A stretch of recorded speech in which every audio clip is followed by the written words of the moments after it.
মাত্র 1 মিনিট সময় ব্যয় করে যেসব আমল করে আপনি অনেক নেকির মালিক হয়ে যেতে পারবেন। তাহলে আসুন না সেই সব 15টি গুরুত্বপূর্ণ এবং সহজ সহজ আমল সম্পর্কে জেনে নিই। কারণ আমরা অনেকেই কর্মব্যস্ততার কারণে নফল ইবাদত নফল আমল করতে পারি না। আর এই 15টি আমল আপনি জানার পর খুব সহজেই করতে পারবেন, কারণ 1 মিনিট সময় লাগবে একটি আমল করতে। আর অবশ্যই ভিডিওটি দেখার পর আপনি সর্বোচ্চ শেয়ার করে দিবেন, কারণ আপনার কারণে অনেকেই এই আমলগুলো করতে পারবে আর আপনিও অনেক নেকির মালিক হয়ে যেতে পারবেন এই ওসিলায়। 1 নম্বর আমল, সূরাতুল ফাতিহা বা আলহামদুলিল্লাহ সূরা 1 মিনিটে আপনি মনে মনে দ্রুত গতিতে 3বার পাঠ করতে পারবেন। একবার সূরা ফাতিহা পাঠ করলে 600 নেকিরও বেশি পাওয়া যায়, আর 3বার পাঠ করলে 1800 নেকিরও বেশি পেয়ে যাবেন। আর কেউ কেউ তো বলেছেন সূরা ফাতিহা 3বার পাঠ করলে 2বার কোরআন খতম দেওয়ার সমপরিমাণ সওয়াব পাওয়া যায়। সুবহানাল্লাহ। আর রমজান উপলক্ষে আপনার নেকিগুলো অনেক গুণ বৃদ্ধি পেয়ে যাবে। 2 নম্বর আমল, সূরাতুল ইখলাস বা কুল হুয়াল্লাহু আহাদ সূরাটি 1 মিনিটে আপনি 15 থেকে 20 বার পাঠ করতে পারবেন। আর সূরাতুল ইখলাস মাত্র 3বার পাঠ করলে 1 খতম কোরআনের সমপরিমাণ সওয়াব পাওয়া যায়। আর আপনি যদি একটু দ্রুত গতিতে সূরা ইখলাস 20 বার পাঠ করেন তাহলে 1 মিনিটেই আপনি পেয়ে যাবেন প্রায় 7 খতম কোরআনের সমপরিমাণ সওয়াব। সুবহানাল্লাহ। 3 নম্বর আমল, যে দোয়াটির কথা বলবো সে দোয়াটি আপনি 1 মিনিটে 20 বার পাঠ করতে পারবেন। আর এই 20 বার পাঠ করার কারণে আপনি হযরত ইসমাঈল আলাইহিস সালামের বংশের 8 জন গোলাম আল্লাহর রাস্তায় মুক্ত করে দেওয়ার সমপরিমাণ নেকি পেয়ে যাবেন। সুবহানাল্লাহ। সেই দোয়াটি হলো লা ইলাহা ইল্লাল্লাহু ওয়াহদাহু লা শারীকা লাহু লাহুল মুলকু ওয়া লাহুল হামদু ওয়া হুয়া আলা কুল্লি শাইইন কাদির। 4 নম্বর আমল, 1 মিনিটে আপনি সুবহানাল্লাহি ওয়া বিহামদিহি 100 বার পাঠ করতে পারবেন। আর যে ব্যক্তি প্রতিদিন সুবহানাল্লাহি ওয়া বিহামদিহি 100 বার পাঠ করবে তার জীবনের সমস্ত গুনাহ মাফ করে দেওয়া হবে, যদিও তার গুনাহ সমুদ্রের ফেনা পরিমাণও হয়ে যায়। অবশ্যই এখানে গুনাহ বলতে সগীরা গুনাহকে বোঝানো হয়েছে, কবিরা গুনাহ তওবা ছাড়া মাফ হয় না। 5 নম্বর আমল, 1 মিনিটে আপনি সুবহানাল্লাহি ওয়া বিহামদিহি সুবহানাল্লাহিল আযীম এই দুটি বাক্য 50 বার পাঠ করতে পারবেন। আর এই দুটি বাক্য কিন্তু খুবই সহজ, তাই না? আর এই দুটি বাক্য কিয়ামতের দিন মিজানের পাল্লায় অনেক ওজন হবে, অনেক ভারী হবে। আর এই দুটি বাক্য আল্লাহ তাআলা এবং প্রিয় নবী সাল্লাল্লাহু আলাইহি ওয়াসাল্লামের কাছে খুবই প্রিয়।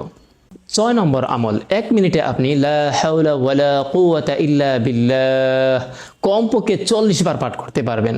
আর এই বাক্যকে, এই দোয়াকে বলা হয়েছে জান্নাতের রত্নভাণ্ডার। যে ব্যক্তি এই দোয়াটি পাঠ করবে সে যেন জান্নাতের রত্নভাণ্ডার পেয়ে গেল। আর এটি হচ্ছে নবী করিম সাল্লাল্লাহু আলাইহি ওয়াসাল্লামের ভাষ্য। আর এই লা হাওলা ওয়ালা কুওয়াতা ইল্লা বিল্লাহ পাঠ করার কারণে আপনি অনেক বিপদ থেকে মুক্তি পেয়ে যাবেন।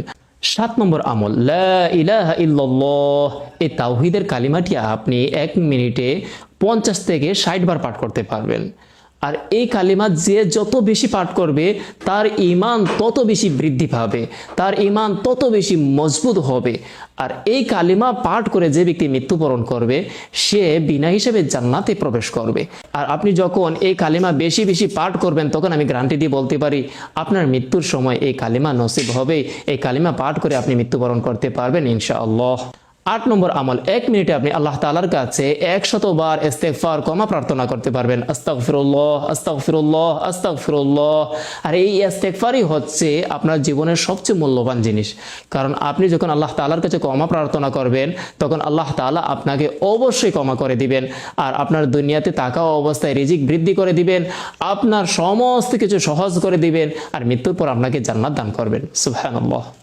9 নম্বর আমল, 1 মিনিটে আপনি প্রিয় নবী সাল্লাল্লাহু আলাইহি ওয়াসাল্লামের উপর 50 বার দরুদ পাঠ করতে পারবেন। এই দরুদটি যেমন সাল্লাল্লাহু আলাইহি ওয়াসাল্লাম। আর এই 50 বার আপনি দরুদ পাঠ করার কারণে আল্লাহ তাআলা আপনার উপর 500 বার রহম পাঠাবেন। কারণ একবার যে ব্যক্তি আল্লাহ রসুল সাল্লাল্লাহু আলাইহি ওয়াসাল্লামের উপর দরুদ পাঠ করবে আল্লাহ তাআলা তার উপর 10 বার রহমত পাঠান। আর যে ব্যক্তি বেশি বেশি দরুদ পাঠ করবে কাল কিয়ামতের দিন আল্লাহর রসুল সাল্লাল্লাহু আলাইহি ওয়াসাল্লাম তার জন্য সুপারিশ করবেন। সুবহানাল্লাহ।